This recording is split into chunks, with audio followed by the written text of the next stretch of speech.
दानवीर सेठ चौधरी छाजूराम का जन्म 28 नवंबर 1861 को जाट क्षत्रिय लांबा वंश में अलखपुरा गांव बवानीखेड़ा तहसील जिला भिवानी में हुआ था। चौधरी छाजूराम लांबा कलकत्ता के 24 बड़ी कंपनियों के शेयर होल्डर थे। इनसे चौधरी साहब को 16 लाख रुपए प्रतिवर्ष लाभांश मिलता था। चौधरी साहब ने हरिद्वार में गुरुकुल कांगड़ी की स्थापना में दिल खोलकर दान दिया था और 1909 में भिवानी में अनाथालय खोलने में भी दिल खोलकर दान दिया। इसी के साथ चौधरी साहब ने रोहतक में जाट एंग्लो वैदिक हाई स्कूल की स्थापना में 61,000 रुपए का योगदान दिया और मंच से घोषणा की, जो बच्चा मैट्रिक में प्रथम रहेगा उसे एक सोने का मेडल और 12 रुपए मासिक वजीफा दिया जाएगा। यह सम्मान चौधरी सूरजमल हिसार ने प्राप्त किया था। सन 1918 में हिसार में CAV स्कूल की स्थापना में भी 61,000 रुपए का दान दिया और हिसार में जाट एंग्लो वैदिक हाई स्कूल की स्थापना में 5 लाख रुपए का दान दिया। ऐसे न जाने कितने सामाजिक कार्यों में चौधरी साहब ने लाखों दान दिए।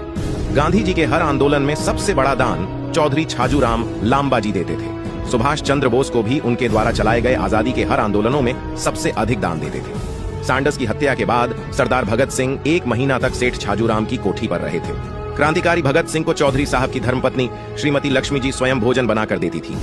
भरतपुर के महाराजा सर कृष्ण सिंह को भी चौधरी साहब ने 1926 में 2.5 लाख की भेंट दी थी। चौधरी साहब की मुलाकात गाजियाबाद स्टेशन पर दीनबंधु चौधरी छोटूराम से हुई। इस मुलाकात में ही चौधरी साहब ने दीनबंधु छोटूराम का पढ़ाई का सारा खर्च उठाने की हाँ की थी। छोटूराम ने चौधरी छाजूराम को धर्म का पिता मान लिया था। सन 1926 के में चुनाव शहरी वर्सेस देहात लड़ा गया।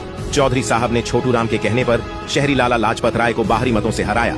7 अप्रैल 1943 को चौधरी साहब लंबी बीमारी के कारण इस नरस्वर संसार का त्याग करके चले गए। अगर चौधरी छाजूराम लांबा न होते तो रहबर आजम चौधरी छोटूराम न होते। अगर चौधरी छाजूराम लांबा नहीं होते तो भगत सिंह लोगों में देशभक्ति की आग न लगा पाते।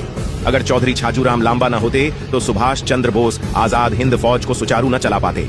अगर चौधरी छाजूराम लांबा न होते तो महात्मा गांधी अंग्रेजों के खिलाफ जनमानस की आवाज न उठा पाते। महान दानवीर सेठ चौधरी छाजूराम लांबा जी अमर रहे। सभी से निवेदन है कि आप सभी अपनी युवा पीढ़ी को ऐसे जाट पुरखों से अवगत जरूर कराएं।